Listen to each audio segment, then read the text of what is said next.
Gretley Colliery has been carrying out underground mining operations in the Cardiff-Glendale area since the early 80s, using the conventional board and pillar extraction method. But now they are gearing up for a new phase in their mining operations, using a mini-wall technique. This takes out far smaller quantities of coal than longwall mining and has less detrimental effects. According to the Mine Subsidence Board, the amount of coal being taken out will be the same as with the pillar extraction method, and they're not expecting any problems from subsidence. The new method is just more efficient. Nevertheless, the Department of Mineral Resources is carrying out a study which will allow positive measurement of any subsidence. The study involves placing small masonry nails in the exterior brickwork of about 30 homes in the affected area. The Mine Subsidence Board will have access to the department's survey should there be any claims. According to subsidence risk engineer Graham Hansen, the survey will be a safety net for both residents and the board and will ensure that damage claims are provable. When you inspect a claim for damage, and if you know that there has been a certain amount of settlement or movement at that site due to subsidence, mine subsidence, it allows you to correlate the amount of damage you're looking at and the actual amount of subsidence that the site has experienced. And if you obviously see large amounts of damage and very small movements, you think something is wrong. And if you see no damage, which is what we expect in this case, no damage and very little movement, it helps you make your final decisions on a claim.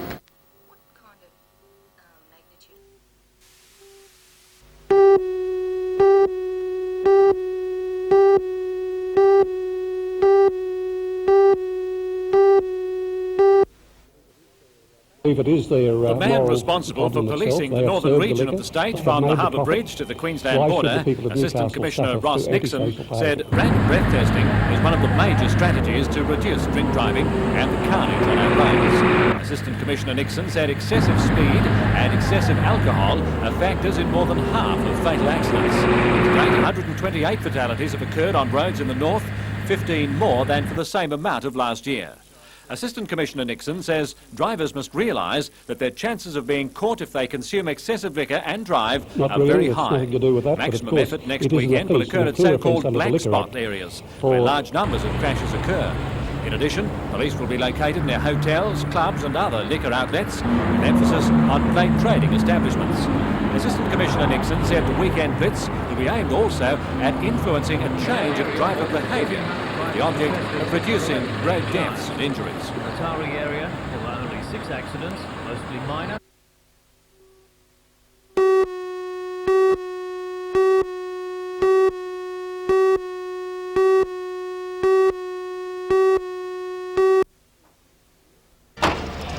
In tonight's news, the changing face of the Central Coast town of Terrigal is a matter of concern for many of its residents. They are afraid the building of a multi-million-dollar luxury hotel will pave the way for further high-rise development. For all the news, join us tonight at 6.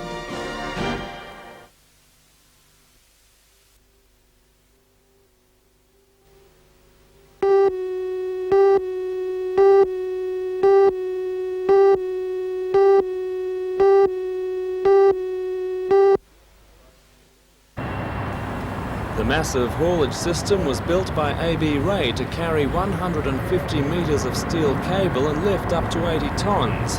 The last part of the $250,000 job was the machining of the drum by Ganninans, after which it was handed over to its owners, who had the tricky task of transporting it 20 kilometres to the colliery. The low loader had no trouble moving the 40-tonne drum. The real concern was making sure the towering 7-metre load would fit under power lines. County Council linesmen joined the police escort to lift any high-voltage obstructions. With lines permitted as low as 5 metres, experts estimated that up to 50 stops might be required on the journey. However, the drum managed to just scrape under most cables, arriving safely at Newstan just over 2 hours later.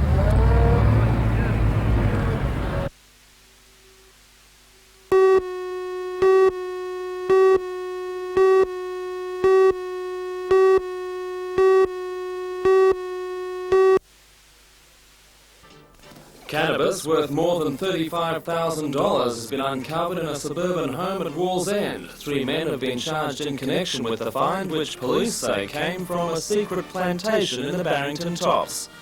For all the news, join us tonight at 6.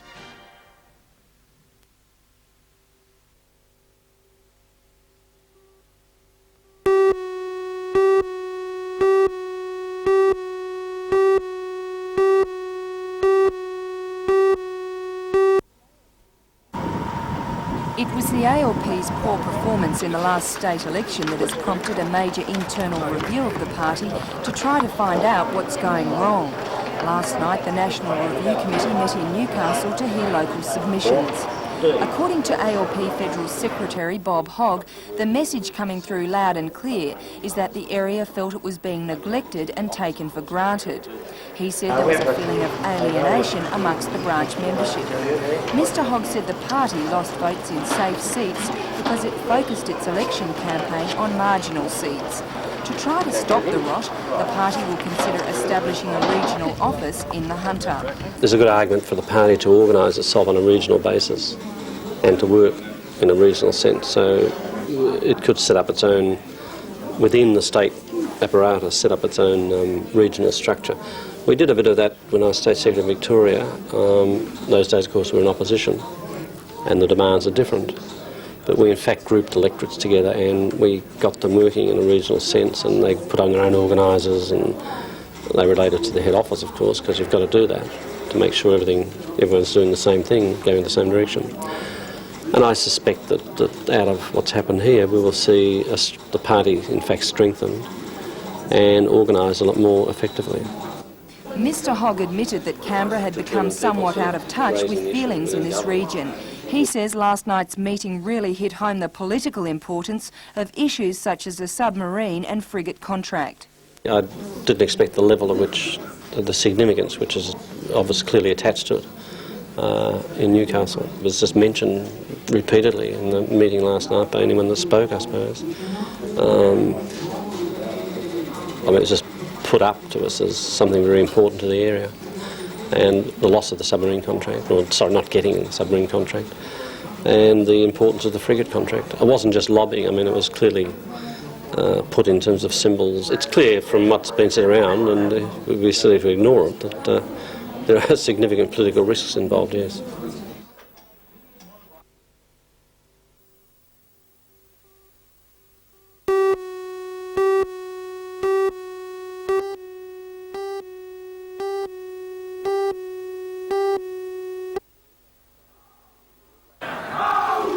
Started the game with a traditional haka and enthusiasm that the world champions are famous for. After 8 minutes, just 6 or 7 metres short of the line.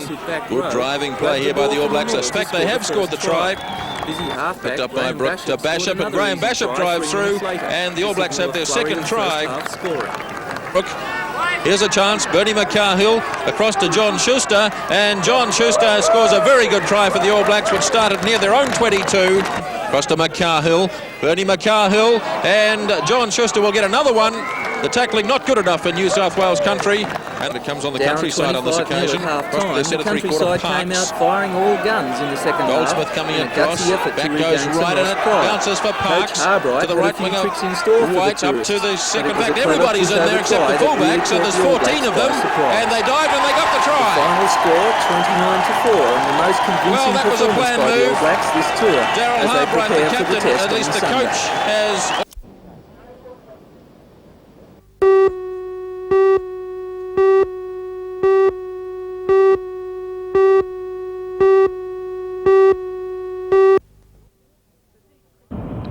Petite Christine Waters, former wife of Cess Waters, the father of the famous boxing brothers, is naturally devastated. After watching television and sharing a joke with her on Wednesday night, the man she had been with since November walked out of their Warnervale home to investigate a disturbance. He was shot dead. Well, at 10:30 the film finished, so we switched off and were going to bed. And then, well, we both heard the dog start up again, and he said, "I'm going to have one more look." And I said, "I wish you wouldn't, it's a full moon, there's too much, plenty of light," because for certain reasons we've been a bit wary for some time of intruders. "Oh, it'll be all right," he said, and off he went. He just came through the door and told me to make a cup of tea instead. I wanted to go with him, but he preferred to go alone. I just turned the kettle on, and immediately there were 3 really loud cracks, almost like a cannon going off. It was that loud, it was horrifying. I couldn't move for about 5 seconds, and I was waiting to hear him call out, "Hey Chris, did you hear that?" And he didn't. So I knew what had happened. What did you do then? I just got my torch and went out the back door and came round the side. I was really scared. I knew what I'd find. I didn't know what else I'd find. He was lying just over there on his back, dead, completely dead. I mean, he was dead immediately. What happened immediately following that? Did you have any idea if there were people around still? Well, I was very, very scared. I tried to revive him. I just thought there might be a hope, but he was completely dead. And then I was really extra frightened for myself. Dogs were running off in one direction, so I felt, with any luck, they were running away, but I also felt someone was watching me from another direction. And in fact, they must have been there at that time, because later the police found the cartridge shells there. I just ran in and used the phone then, and they probably escaped then. It's believed Hall was ambushed, and Mrs. Waters thinks assailants hid behind a tree on the property where spent cartridges were later found. What are your feelings now? Oh, I'm still pretty scared, but I'm not going to run. When you feel that someone's after you, you don't run, you stand your ground. Any reasons why somebody might be after you? I do have my own opinions, but the police have advised me not to say at the moment. That'll do us, I think.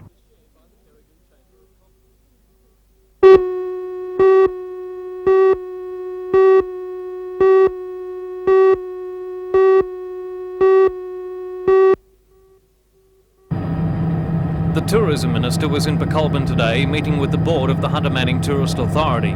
He announced the cutting of all marketing funds, which were paid previously on a dollar-for-dollar basis. This leaves the tourist body with a $50,000 administration grant and not much else. What's happened here largely is the government's been coming up with their money, the local government authorities have been coming up with their money, but the people who are the end beneficiaries of tourism, that is the private operators, have been just simply members of their local associations and have not become involved in cooperative marketing of their region or of their particular area. The Minister says the new system of marketing tourism in New South Wales will be by identifying marketable tourist destinations, resorts or other attractions. These will then get funding on their merits.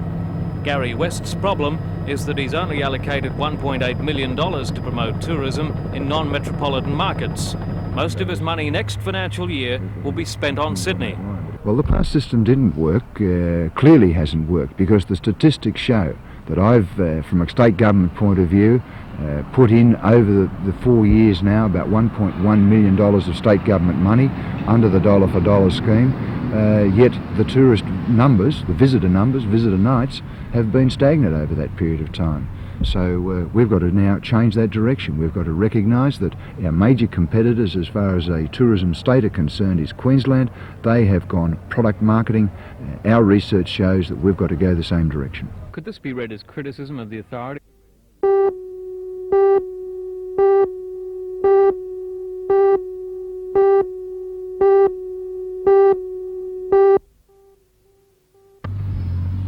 In a special report, we examine the Cessnock Pokolbin tourism boom.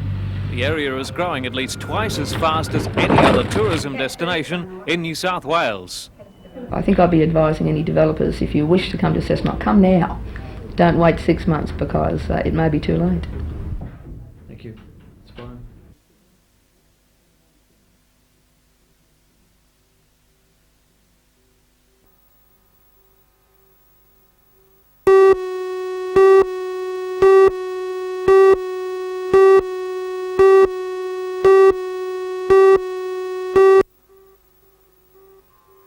Sixteen-year-old Rachel played in both the singles and doubles junior competitions, but it was in the doubles with South Australian partner Joanne Fowle that she was victorious.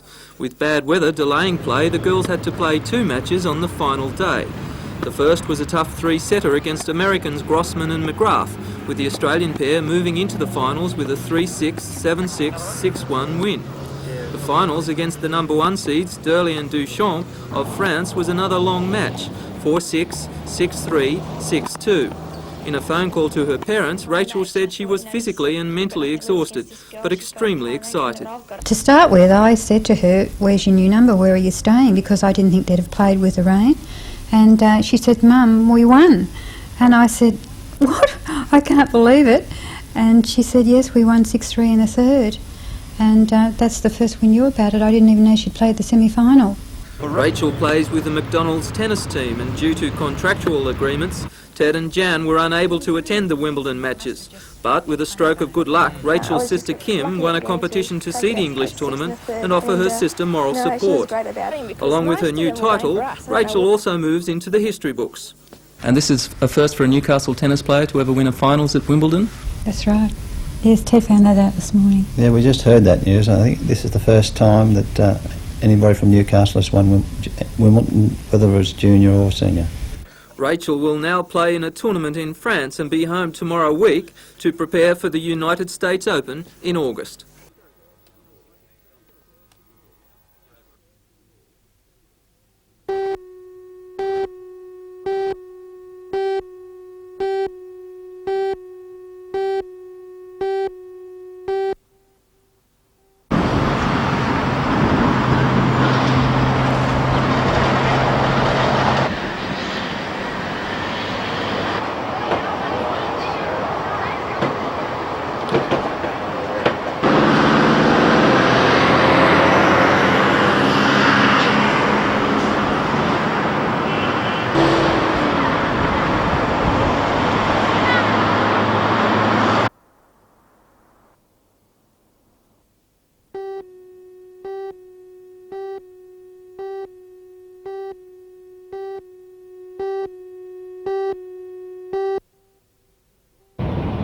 It's thought the southbound refrigerator truck jackknifed shortly before first light. The vehicle, carrying a load of frozen vegetables, flipped onto its side, winding up wedged against a guardrail. Ambulance and police rescue crews found the conscious driver trapped in the crushed cabin. In a careful operation, the Armco railing was removed while a tow truck kept the wrecked vehicle stable. The driver was later admitted to Royal Newcastle Hospital, suffering cuts and abrasions and a minor head injury. His condition is described as satisfactory. Traffic was directed around the scene by police, who converted the northbound lane into a temporary two-way road for about 4 hours. More traffic problems developed for motorists on the Esplanade following a head-on crash at Spears Point shortly after midday. Police say the driver of a panel van apparently clipped the curb on a bend and lost control. The car collided with a minibus. 2 men in the van suffered minor injuries. A 27-year-old woman was trapped for a short while in the minibus until police rescue crews freed her ankle. A passenger, a 28-year-old woman, suffered a broken leg.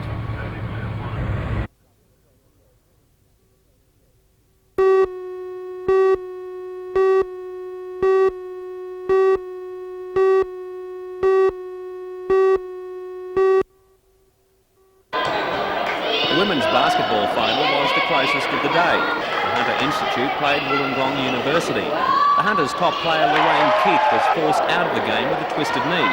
That proved to be the deciding factor, as Wollongong won by the barest of margins, 54-53. It was a different story in the men's final, as the Hunter Institute played all over the Canberra CAE to score the easiest of wins, 76-32. Early in the game, Hunter had scored 16 points before Canberra got on the board.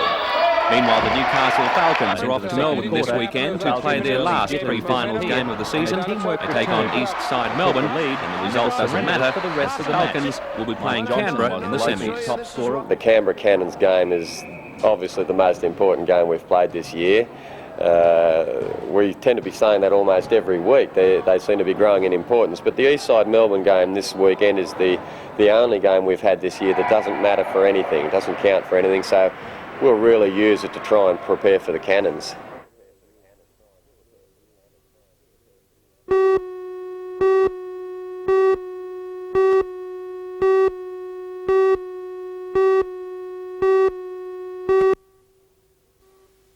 Philip kindly here Port Stephens Shire Sports Star of the Year awards have become an integral part of the Peninsula's life, encompassing junior as well as senior awards and also recognition of services given to sport. 11-year-old Russell Betts of Anna Bay was successful in the junior section.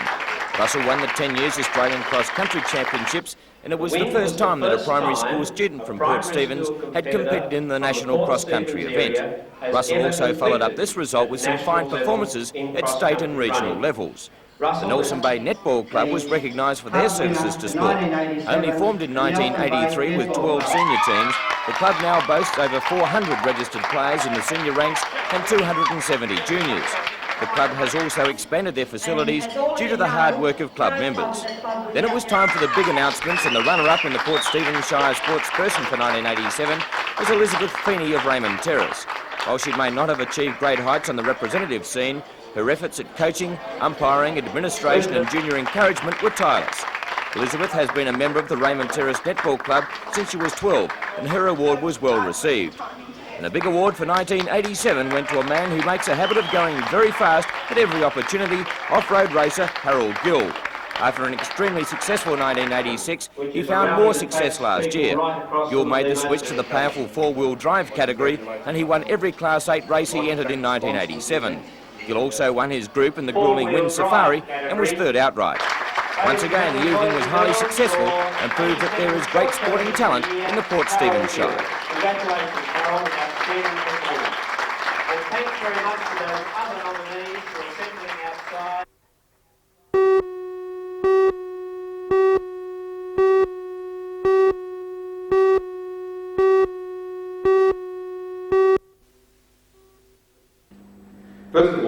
ALP branches throughout the Hunter attended the Regional Assembly to debate state and federal party policy at the regional level. As in more senior levels, the conference devoted time to post-election soul-searching. The message from their leader was one of renewal. While Mr Carr advocated a return to the early idealism of the party, he emphasised it must also anticipate the issues of the 1990s. While the state government copped a blast over health, transport and education issues, Mr Carr reserved special criticism for the independents. The independents are silent, complacent or collaborative.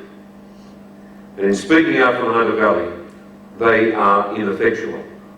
Mr Carr said the independents were the soft option for voters wanting to register a protest against the ALP. Now, he says, voters are counting the cost of that swing. That the policies of the Greiner government are taking $700 a year out of the income of an ordinary working family in the Hunter Valley.